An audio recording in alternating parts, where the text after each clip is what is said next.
diploma or diskarte, bro? Ikaw muna, bro Edwin. Alam ko na sasagot ko dyan. Pareho, bro. Pareho yan. Pareho ako. Diploma muna tapos diskarte. Okay. Ikaw, bro, Ivan, to. Ako, bro, kailangan maging madiskarte ka para makuha mo yung diploma mo.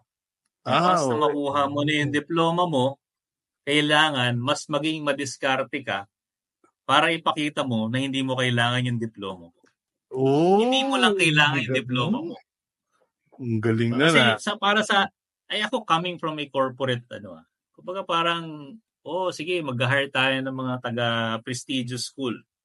So, kumbaga parang, once na na-hire mo sila, hindi mo naman magiging basihan kung in the next few years, di ba? Hindi mo naman magiging basihan na